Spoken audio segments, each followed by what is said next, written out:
Let's see, there you are, Sarah. Great. So Sarah has been an owner and general manager of the heat pump store in Portland, Oregon since 2012. While working as a marketing manager promoting energy efficiency programs such as Energy Star for the Northwest Electric Utilities in the early 2000s, she was introduced to the HVAC industry. An unlikely match was made.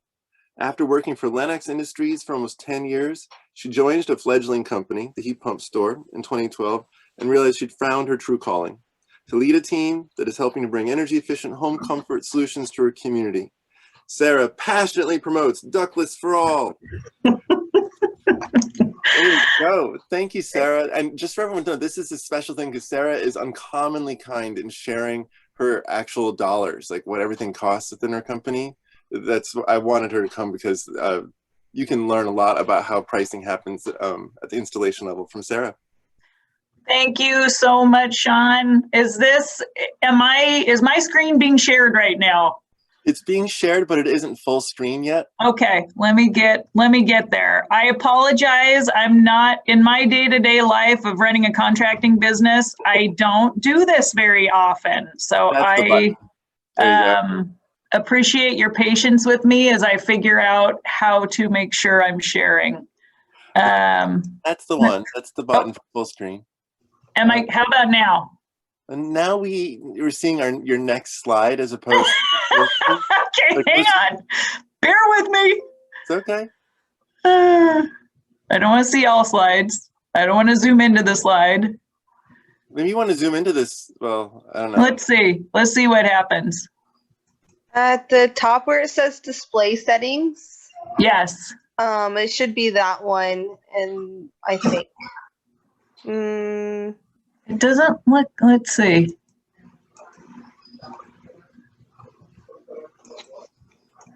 Well, there's no great harm if you want to proceed this way. I mean, we can see. Are you now are you seeing anything at this point?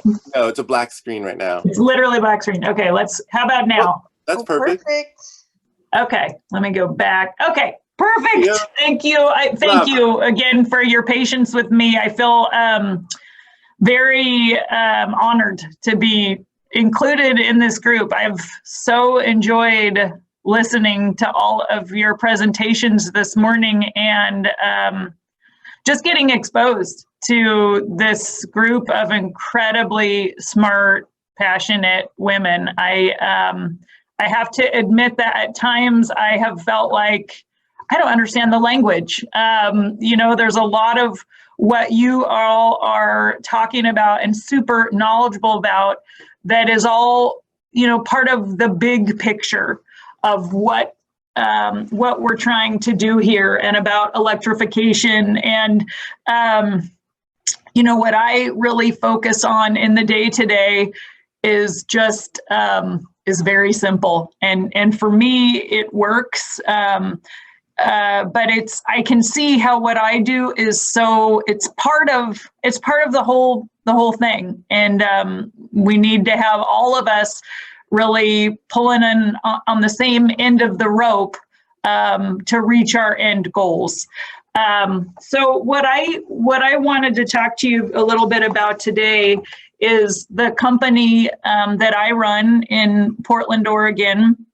We started and as Sean alluded to, talk to you a little bit about pricing and how we come up with our pricing to install ductless heat pumps.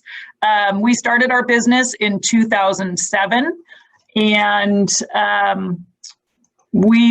our first work was literally a contract with the Bonneville Power Administration to install ductless heat pump systems in 10 homes that were heated with electric resistance heat.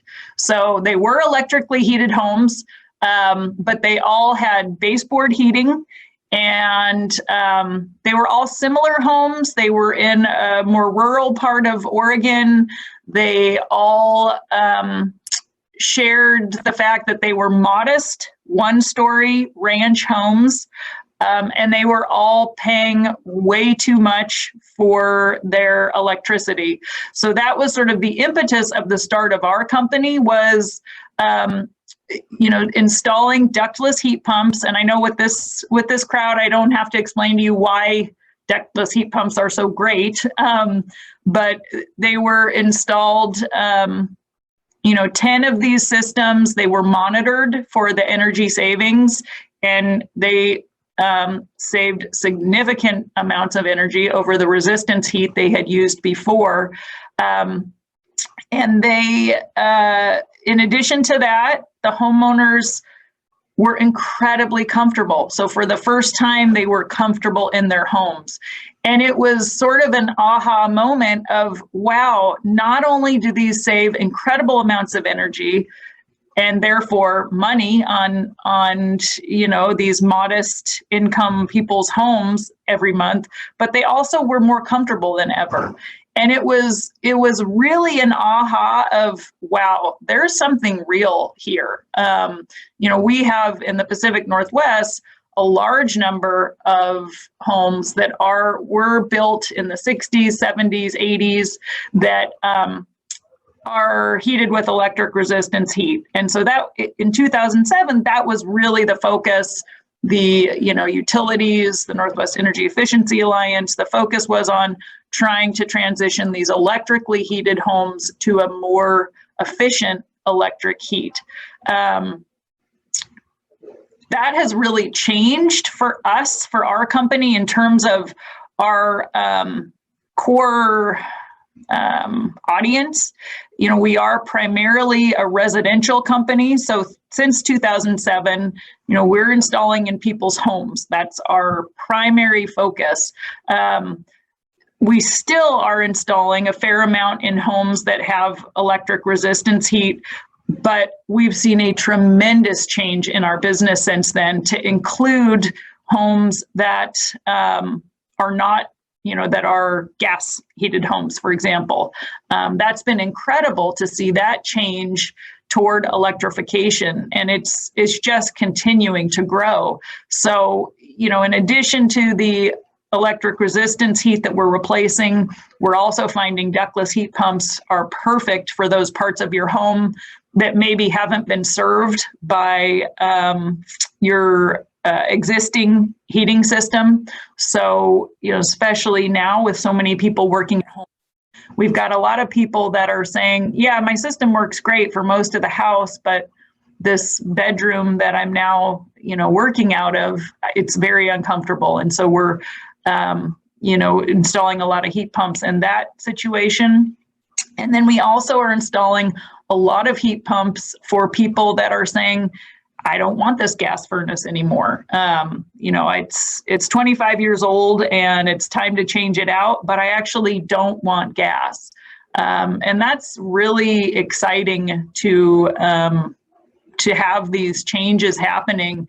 And in terms of the business opportunity, it's huge. And for us, our challenge has been through all along trying to balance what we believe is the right thing, which is helping people, it's ductless for all. It's helping people have access to this incredible technology, and also making sure that we're running a sustainable business.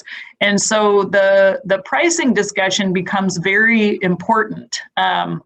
We still do a large amount of work for low-income programs, and other programs that are really working hard to make sure that everybody can have access to this technology.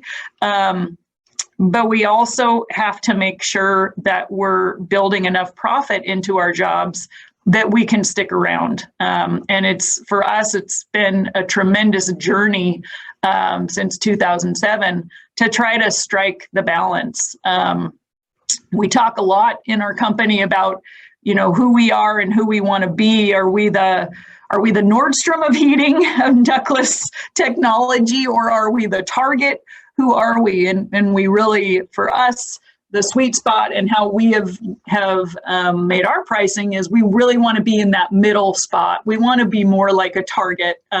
We want to be able to serve as many people as we can and get access to as many people as possible for the technology. So just a few things here. So, you know, the basics of how we put together our pricing is it's simple. And again, for me, I have to keep things simple. That's how it works for me. So what are the materials, including the equipment, that go into the cost for the installation of a ductless heat pump? So obviously we need to know that.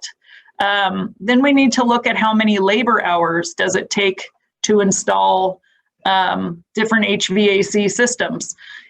In the case of ductless heat pumps, the labor tends to be smaller, which is a good thing, because it means that we can install more equipment in less time.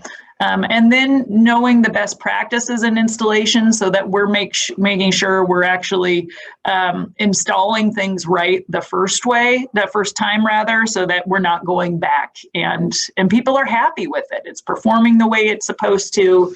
And we're going on to our next customer. And then here's where we get into some of the specifics of the pricing. So at our company, we sell a large number of single zone 12,000 BTU systems.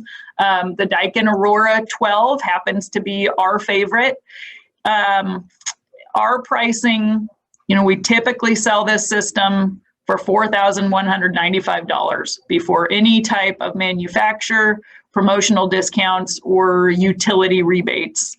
And I will say that our utility rebates, as our company has grown, we do less of our business based on the utility rebates. It's very interesting. Well, at the beginning, it totally drove what we do. At this point in our market, the market has matured enough to where people are wanting the technology irregardless of whether or not they get rebates on it, just because it's so good.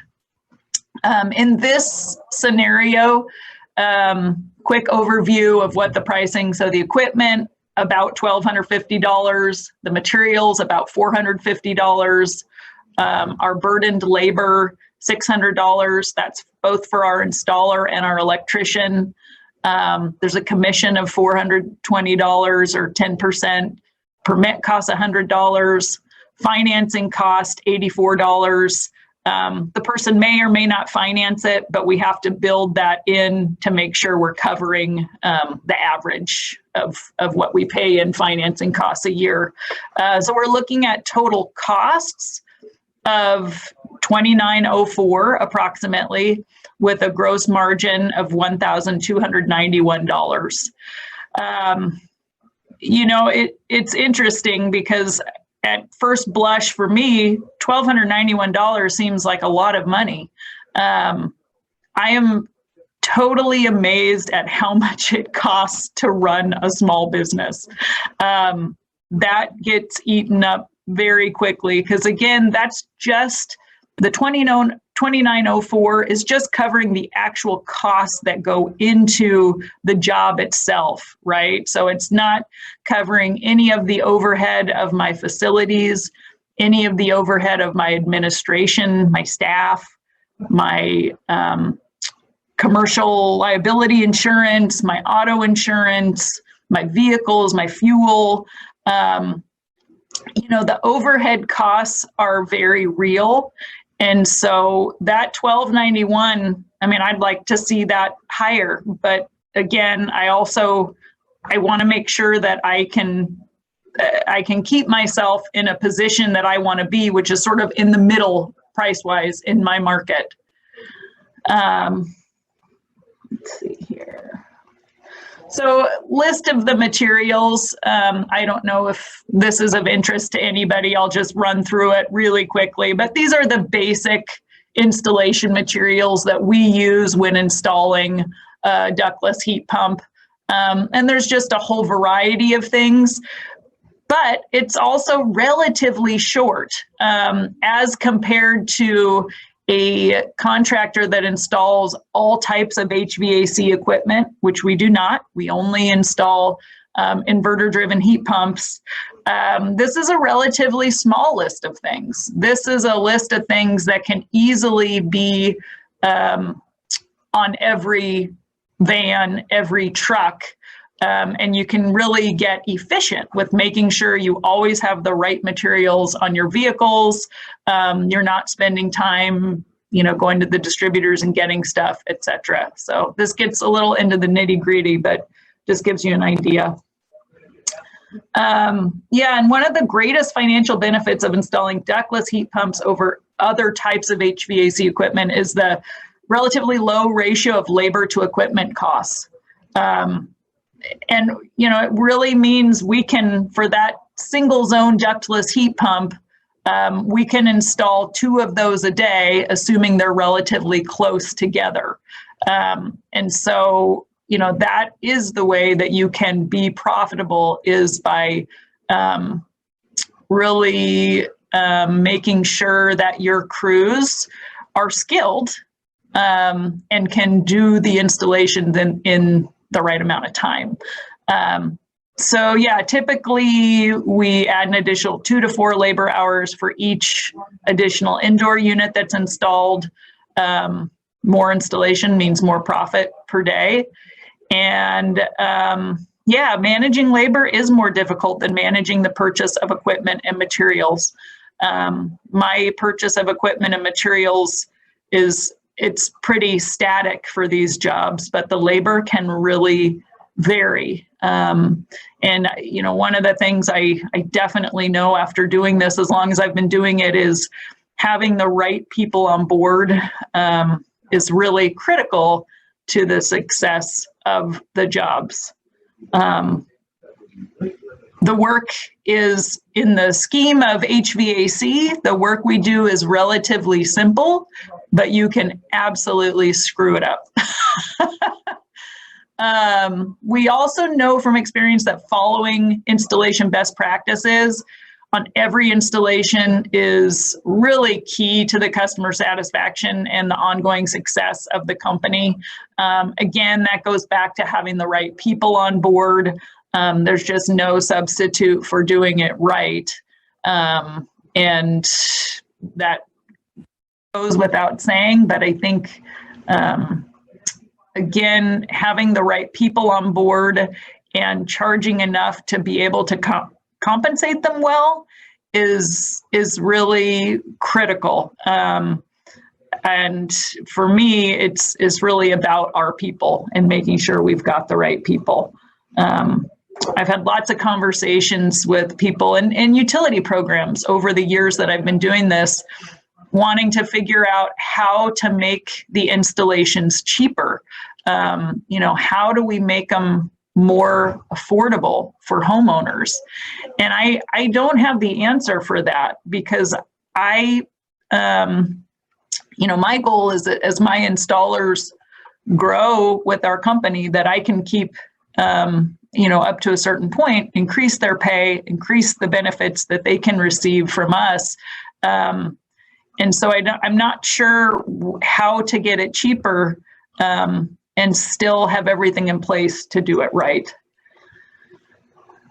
So just quickly walking through how the sale typically works for us is, we're reviewing the existing heating and cooling system with the customer, and then considering things like how they live in the house, how they use their current systems, personal preferences and tolerances. For us in the Pacific Northwest, the question about AC, that's another difference from when we started in 2007 to now. It was really all about heating in 2007. That's really all we were concerned about. And that's really changed, with global warming and the temperatures. We're really seeing it's about AC as much as it is about heat frequently. But you really have to understand with ductless and with zonal heating in general and cooling is, what are people willing to do? If they're not willing to keep doors to bedrooms open, then you cannot let people know that their system in the main living area is going to contribute to bedrooms, not if they're going to keep the doors or closed. So there's all kinds of things that we really have to be making sure we understand what people are looking for, what they are willing to do, and how they're willing to live. So for the installation of the outdoor unit, these are some of the best practices that we are always doing to make sure that people are going to be happy with the performance of the systems. So of course, setting it on a stable level surface using risers so that the unit can drain easily, which is important. And then securing the risers to the pad using bolts and or adhesive. Refrigerant line installation and charge. Again, this is probably more detail than really is appropriate for for this audience. I don't know that anybody's really going to care about this, but I will just say that, yeah, there are best practices that contractors must adhere to in order to have this ductless technology be successful in the marketplace. You know, we've seen time and time again other contractors installing stuff poorly, and homeowners then thinking it's heat pumps. I don't want a heat pump. And it's not heat pumps, it's how it was installed. So these things are very important. The best practices are critical to making sure that the installation's a success, that people are happy with it, and that this sort of, you know, groundswell of people excited about this technology continues to grow. A common issue as well is the condensate drain. These things do make condensation, and the drain has to be run correctly. I would say that's one of the top issues that we see is the condensation drain not being run properly and having, you know, standing water. Again, these things are small, but they are critical to the success of this equipment being accepted and embraced. And finally, for us, it's about customer education. We cannot install the equipment in the most excellent manner, but then leave with not giving information to people about how to use it, both from the standpoint of energy usage. They will not save, there's the potential for people to not save energy at all if they're not using it correctly, and just people's happiness with how it functions for them.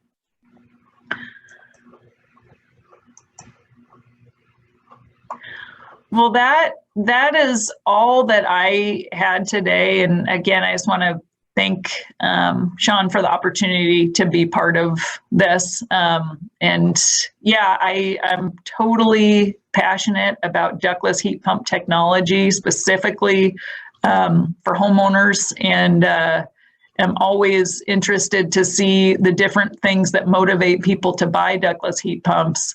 But we're going to, here in Portland, Oregon, we're going to be pushing, we're going to keep pushing. So if anybody has any questions about it, let me know. There's tons of questions over here, very technical. So, you know, dive right in. I think one of the ones for everyone to know is, please provide the idea of the space or volume that can be covered by a 12,000 BTU per hour system, which is 1 ton, like your basic. Yes, yes.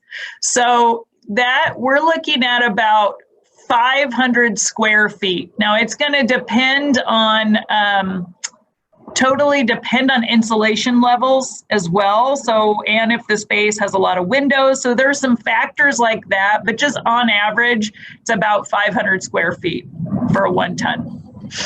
Excellent. I have a 1.5 ton for my 1,100 square foot house, but I'm in a very mild climate. So, you know, climate is everything. It totally is everything, and depending on, that's assuming not a lot of insulation too. So you can definitely go upwards of there if it's, you know, a tight house and all of that.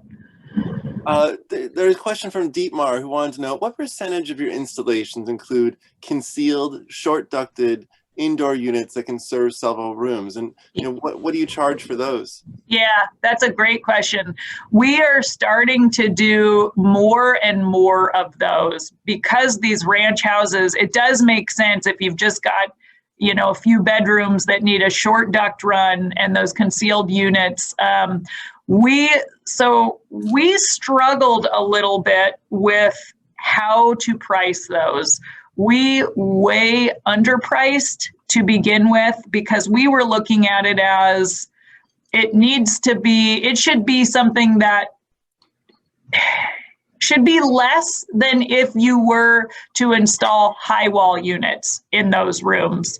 Right. But the reality is the labor is so much more, there's so much more labor to it. Oh. And so the equipment is relatively, the price of the equipment is the same, but the amount of labor is significantly more. So right now, just off the top of my head, if we were to do a mini ducted with, say, 2 duct runs, we're charging about $8,000 for that. And I believe as we get better at it, our pricing will go down.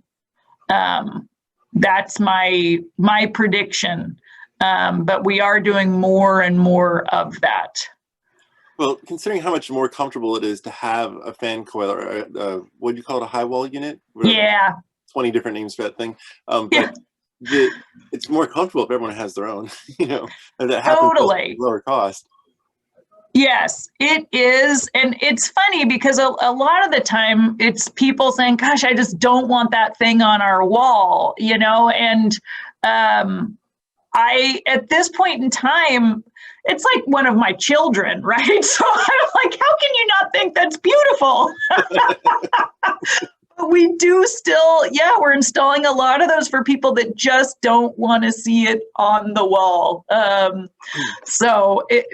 I will say, however, when we give them the price difference between doing the high on the wall versus the mini ducted, and it's significantly more expensive to do the mini ducted, people can sometimes figure out how to live with the high on the wall. Yeah, I just put coats underneath it and it blends into the wall. Exactly. Yeah. Seth asked twice, so he really wants to know what is the optimum method for disposing of condensate? Yeah, the optimum method is literally using gravity. Gravity is your friend. The most simple way you can just, using PVC pipe it outside. And typically it's, the best thing is if you can pipe it out with, in the same bundle that the line sets are going, and just pipe it right down to the ground by the unit, that's going to be ideal. We do install condensate pumps only when absolutely necessary because it's just another potential point of failure. And they're noisy. I mean, there's no getting around it. They will make noise. So gravity is your friend. Let's see, Alice, I lost Alice's question. Well, there was a comment here. Specs matter from Martin Volker. He says Carrier now offers a 44 SEER unit. Yes. Should we stop installing lower spec units? The range that starts at 13 SEER, which is radically poor. What are your thoughts on the efficiency growth? Yeah, I mean, so here's what's interesting for us is in the Pacific Northwest, we focus more on the HSPF than the SEER because we have many, many more heating hours than we do cooling hours. But we do, it absolutely makes sense to focus on that because it basically, if you do look at the specs, I mean, the way we look at it is almost cost per BTU. The super high efficient units with the super high HSPFs and that heat down to low temperatures, those for us are the absolute winners. We do not sell, and this is based on experience too, that selling the low SEER, the 13 SEER or the low HSPF, people are not as happy with it. They just aren't. The customers do not see the same type of energy savings, nor do they see the same type of performance. And so that, that carrier unit that is being referred to, I mean, it's awesome. It really is. It makes a difference. It truly does. From the standpoint of experience with it, it's just far superior. Okay, so you are a proponent of efficiency as what everyone actually wants and wants to pay for. Exactly. And here's the thing. They may not, I mean, you have to be able to, it's part of our sales process for sure. But yes, I agree with that I agree that people are willing to pay more for it if you can lay it out for them that, if you go with this low tier model, you're paying more for your heat and you're not going to get as much. I mean, it's just it's a win-win. Low efficiency, pay more, get less. Yeah. High efficiency, pay less, get more. I mean, really, how hard is this? No, that's exactly right. That is exactly right. And most people respond to that really well. Charlie Carmody of Efficiency First California, he manages the whole SMUD program for the electrification program for the Sacramento Municipal Utility District. He wants to know, do you use multiple head outdoor units? So your outdoor product has many heads coming off of it. We do. When we first started, we were almost 100% one-to-one ductless heat pumps with, one indoor unit, one outdoor unit. And we love those systems.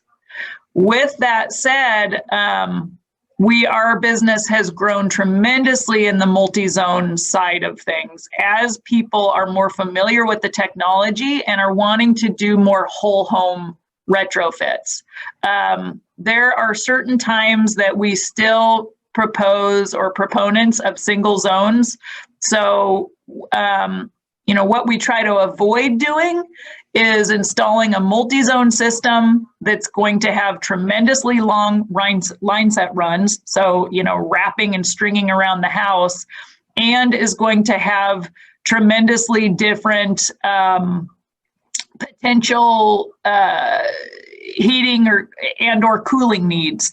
So, for example, we'll frequently do a one-to-one system in the main living area with the outdoor unit on one side of the home, and then a multi-zone system on the other side of the home serving bedrooms. And part of it is about eliminating line sets running all over the place. But part of it is also about grouping together rooms that are going to use the units similarly, so that they're not competing with different rooms. You also have the ability then, if you have multiple systems, to have one in heating and one in cooling. That's one of the downsides with ductless heat pumps. Not a downside, it's just the reality of it is you couldn't have the upstairs room in AC and the downstairs room in heating if they're on the same system. Right out. So we should give a 25-minute break here before we come back. You can just stay here and keep on chatting, and people are welcome. Let's see. I'd like to sort of move everyone over. How do I give people permission to talk at the same time? Amanda, is that possible for you to get everyone so that they can all just sort of chat for 25 minutes if they wish before we come back? It might mean promoting everyone from attendees to panelists. Well, anyway, sounds like Amanda's trying to get some food in her. That seems fair. That seems fair. I was enjoying mine. Okay, so this is awesome. Just gonna do one more woo! Thank you for sharing all these details of your pricing. Now, over on the side, if you open up your chat box, Jean Wu, for instance, wants to know, how are two-level homes that have natural heat rise handled? How are two-level homes that have natural heat rise handled? So it really, and I guess, is that a question for me? Yes, if you don't Okay. mind. No, not at all. It really depends on the goals of the people living in the home, right? So there are certain homes that, we frequently, for the two-level homes, will also separate the system by level. So you may have a single zone on one floor, and you may have a multi-zone on another floor, or you may have two separate systems on those two floors. Just because of what you're talking about, they are going to have different heating and cooling needs. But the other thing is, for many of our homes, we're just doing one in the main living area. And we're not addressing the upstairs. It may be the opposite, that the upstairs is what needs to be addressed, and that's all that we're addressing. So it's sort of a Chinese menu of sorts, of like, what are the goals? And then we're, designing the system accordingly. But it is the case that, it's almost like two different climates in the upstairs and downstairs at times. Gotcha. So then, a good question. Sorry, Alice, thank you for reposting. She says, with all the attention on COVID and PM 2.5, can you tell us about any filtration, like MERV 13, and ventilation and air quality improvements that the ductless heat pumps provide over an old gas furnace? Yeah, that's a really good question, and something we're getting a lot of questions about right now. Unfortunately, the ductless heat pumps don't have any, MERV 13 or any kind of accessory filters like that can be used with them. However, they do have filtration that can be cleaned regularly. They are providing constant filtration, and it's sort of a screen filter that, the good news is you can clean it as frequently as you want to. And so, some people may be cleaning it every day. There are products that we sell that are primarily about mold remediation, because we're in the Pacific Northwest. But, you can be constantly cleaning the existing filters in there. There are some other products that we're looking at that are, most of them are ozone producing, that are things that, attach to the ductless heat pump to provide some additional IAQ. But at this point, it's really about keeping your filters clean in the ductless heat pump, and it will provide continuous filtration. Right, and doesn't pull air from outside, so it doesn't. Right. So it's my experience. I mean, it's very nice. It cleans my air, but just at the level of like lint. I clean my filter regularly, and I'm like, yay, I've got something that cleans my air. Exactly. That's really what it does. That's right.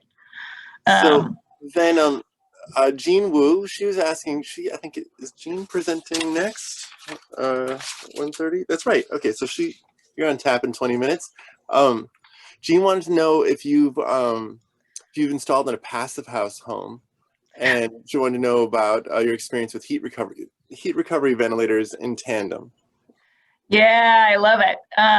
So we have not, our company has not, but I sure have followed some of Ductlesss is perfect for passive home. You are exactly right. It is perfect. I don't have personal experience with it, but absolutely. We have, so the ERV and HRVs, we are starting to install more of that simply because it's needed. We really do need to bring in that outside air if we're doing a whole home, if it's a new tight home. you've got to have that ventilation. So definitely that in tandem with ductless is a great solution. Then, thank you for being available here. Seth wants to know, do customers often request supplemental heat for bathrooms? Yeah, and we never do ductless in bathrooms. We do get that request, and that is really, that's a place where it makes sense to put in a little electric resistance heater. There are some that are more efficient than others. There are some newer ones that are more efficient, but and we do install those in bathrooms. The ductless is just the humidity is just not good for, it just doesn't make sense for it. So yeah. Like algae growing on it. Exactly. Yeah. Yeah. A question from Martin is regarding removal. What happens to the existing ducts? Do they need to be filled up? Yeah. I'd imagine they might be an unwanted conduit for air. Yeah, so we've done a whole host of different things. For some homes, we've actually removed the ductwork and just closed off the vent. So literally in our house, my personal home, I've got a 100-year-old house. We removed all the ductwork, and we actually we've got wood floors, and we just had like a little wood panel put where the the registers had been. But the bottom line is, really, you don't have to do anything with those ducts other than just, close the registers so that there's not air going through them. But just closing that off and then, removing if you want to, because you gain space with it. But it's really just about closing it off. Okay, now let's see here. Well, let's see. If you want to go over to the chat, I would encourage that. I want to take a 15-minute break so I can just see my kids for a couple minutes. Yeah, that sounds good. I will do that, and we'll see you back here. Awesome. Thank you, Sarah. That was terrific. Thank you.